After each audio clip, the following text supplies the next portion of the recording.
The U.S. is keeping the world on edge about whether it will enter the war between Israel and Iran. Today, the White House said the president has set a deadline to make a decision on a direct U.S. attack. I know there has been a lot of speculation amongst all of you in the media regarding the president's decision-making and whether or not the United States will be directly involved.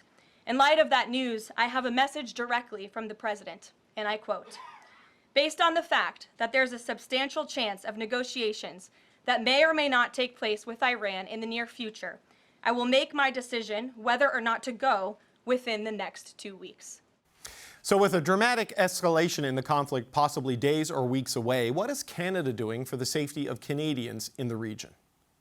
Anita Anand is the Minister of Foreign Affairs, and she joins me now. Minister, it's good to see you again. Thank you for your time today. Great to see you, David. You're making moves to help get people out of the Middle East because of what's happening between Israel and Iran. What steps are you taking to help Canadians get to safety? Well, David, we are very concerned about Canadians in the region, and we are encouraging all parties to exercise maximum restraint. In the interests of Canadians in the region, we are planning commercial options for Canadians in Israel, the West Bank, and Iran to leave the region via certain neighboring jurisdictions. This is in addition to ongoing efforts to assist Canadians attempting to leave Gaza. Given that the airspace isn't open, once Canadians have crossed the border into neighboring countries, we have consular services available to them. And in fact, we are heightening our consular services, deploying more consular officials to the region, including to Israel, the West Bank, Jordan, Turkey, and Armenia. We're also developing further options with our allies.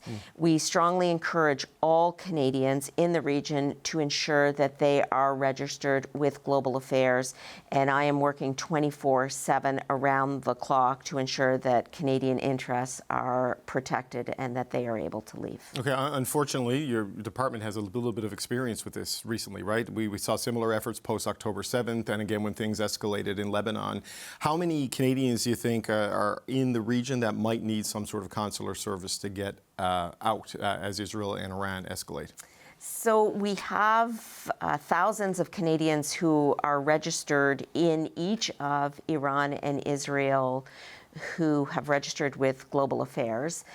We have more calls coming in from each jurisdiction, but we're monitoring those calls as well. Some calls that we're getting are about how do we maintain our safety while staying in the region. And in that respect, if they wish to stay, we are urging everyone to shelter in place.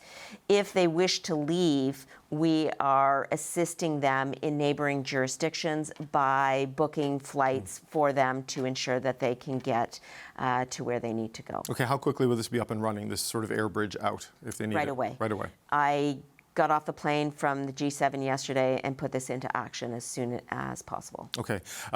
Speaking of the G7, the U.S. president, he left early to deal with this situation, in his words. As we're having this conversation, it's not yet clear what the U.S. is going to do, and the president says he may get involved, he may not. The idea of the U.S. getting directly involved in this conflict by taking military action against Iran to stop its nuclear program, what are Canada's thoughts and concerns about that particular prospect? Canada's values are always peace, protection of civilians, respect for international law. Canada looks for maximum restraint and de-escalation. I've been on the phone with Secretary Rubio as well as our G7 and the broader set of foreign ministers in the region. It is extremely important for us to continue to press for maximum restraint. It is extremely important for us to seek peace and the protection of civilian lives, as well as a respect for international law. But does maximum restraint mean the U.S. staying out of it, or does it just mean avoiding, attacks near civilian targets? Because the Fordo nuclear facility, for example, would be a military target. I mean, does maximum restraint from Canada's view mean staying out of it entirely for the U.S.? Maximum restraint for sure means ensuring that protection of civilian lives is the foremost concern going forward, to ensure that we are acting in accordance with international law. And in terms of Canada's position, ensuring that we are collaborative with our allies, but at the same time respecting and standing up for Canadian values. Right. So the U.S., the decision is left to them. Is that the position? The United States has its own relationship with countries in the region. Canada's concern right now is the protection and safety of Canadian civilians. And as Foreign Affairs Minister, that's what I've been working on 24/7. Okay.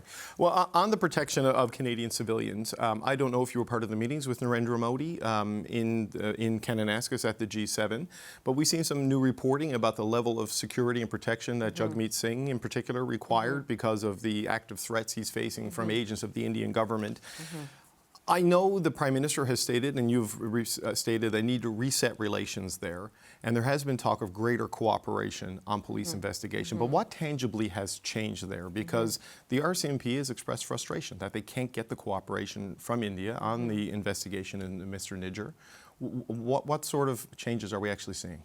So a lot in that question, David. Let me just take it one chunk at a time. First of all, in terms of the meeting with Prime Minister Modi, I was actually stepping in for the Prime Minister to chair a portion of the G7 and outreach members meeting while he was in the bilateral meeting. So I did not attend that meeting. But on the broader substantive question that you're mentioning, it would be highly imprudent for me to comment on a case that is under active investigation and litigation. But what I will say is that at all times, I and our government will be standing up for the rule of law. And I want to be clear what the rule of law means. It doesn't just mean the respect for law. It also means the respect for the institutions that are ensuring that the law is complied with, and that will include investigations by the RCMP. That will include independent litigation. And the Government of Canada and our policy vis-a-vis India or any other country will never undermine that rule of law, those legal processes, and the independence of the organizations that pursue and underpin legal process. Right. But the legal process in Canada can be legitimate and independent, but that doesn't necessarily mean India is cooperating. And you know, I know you can't speak to the specifics of that investigation, but on the broad level statements we've seen from the Prime Minister that there's an agreement to have a continued conversation about law enforcement cooperation. Is it tangibly improving, I guess, is my point, because the RCMP said they've gone and talked to India looking for information, and it hasn't been forthcoming. Will that information flow change as a result of this reset of the relations? So not interfering in an investigation means that the RCMP and their counterparts internationally have this law enforcement dialogue that must continue. And that is part of respecting independence and the rule of law. For our part, we have continued to reiterate the importance of that law enforcement dialogue, the importance of the independent processes continuing.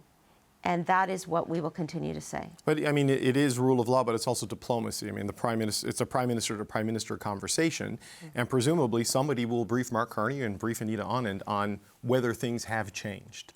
And I guess with this, the transnational repression campaign continues to this day, is what we understand from CSIS and law enforcement. So I guess for people to feel comfortable about the invitation to Mr. Modi, given the controversy, they want to know it actually mattered. Well, right? let's take this back to the G7 conversations among leaders, as well as in the bilateral meeting, where transnational crime and repression were part of a unified statement from G7 leaders, where the conversation about ensuring respect for international law, for processes relating to transnational crime and repression were at the forefront of the agenda of this very successful G7 meeting. Right, okay, but you can't explicitly say, because of the reasons you've outlined, whether India has in fact changed in its approach. As I said, David, diplomacy involves ensuring that we are respecting the very institutions that fuel our democracy.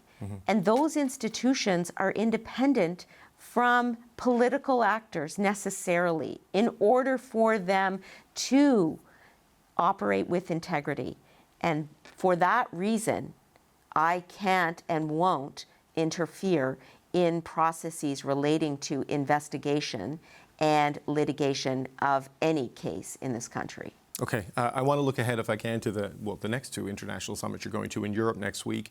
We spoke with Secretary General Mark Rutte at the G7 summit. He was quite complimentary of Canada's commitment to get to 2% at last and bring all of the alliance in compliance with that. But next week, it sounds like the demand is going to go up to 3.5%. There was a suggestion that the Prime Minister explained to the Secretary General how you're going to further accelerate spending to get to the 3.5%, should that be adopted. Yeah. Should we expect details on that next week? Will Canada support a 3.5% of GDP defense spend and come up with a concrete plan to meet it? Canada, as a founding member of NATO, has always been fully supportive and aligned with our NATO partners. But I want to take a step back and talk about the move towards the 2% on an accelerated time frame within a year. This is a very important policy shift for our government. We saw the announcement from Prime Minister Carney, and I will say this is welcome news. What we need to remember is that Canada needs to stand independently in terms of our economic security, as well as the broader defense and security of our country. That's exactly what Prime Minister Carney and I, as his foreign minister, will continue to press on the international stage. We will deepen our alliances with like-minded countries and beyond so that we have a stronger economy here at home, as well as greater defense and security for the Canadian population, including in the Arctic. Right, but it sounds like NATO is going to go to 3.5% in direct defense spending, plus another 1.5% of GDP on other security-related expenditures, for a total of 5%. That's $120, $140, $150 billion in Canada. I mean, is that a threshold that Canada will support at NATO next week? So let's be clear. The first point is Canada is a very solid participant in NATO and supportive of NATO policies moving forward. Secondly, we have to be clear that the time frame is what is largely under discussion, and we'll continue to work with our fellow countries, allies, in terms of the time frame. There's been some discussion about a review period in 2029, and that may be a very useful compromise in terms of ensuring that we have the right goals in place within the right timeline. But broadly speaking, Canada will be acting with its allies. Okay, and just one last point, because I know time is tight. The defense partnership with Europe. This is the other thing that's coming next week. The Prime Minister told me when we sat down for an interview a few weeks back that he wanted to have this all done by Canada Day. I mean, obviously next week is earlier than Canada Day. Will things be finalized on that, on the Rearm Europe participation when you go next week? Well, you know, just the tenor of this part of our interview and conversation, David, really underlines that this is a government and a Prime Minister that is acting with alacrity and is very pragmatic. And in terms of the trip to Europe, which I will be accompanying the Prime Minister on, the defense partnership is part of a broader economic relationship. And what I mean by that is when we talk about defense partnerships, we need to realize that the Canadian context will involve ensuring that domestic defense industrial capacity can participate in further developments, defense partnerships, in terms of greater economic growth here in Canada, but also the broader defense and security of our country, along with fellow countries and allies. But you think it'll be ready to go next week, some sort of an agreement? I'm looking forward to being with the Prime Minister in Brussels on Monday. All right, don't want to scoop the boss. I understand it. That's right. Foreign Affairs Minister Anita Anand, I always appreciate the time. Thank you. Thanks, David. Take care.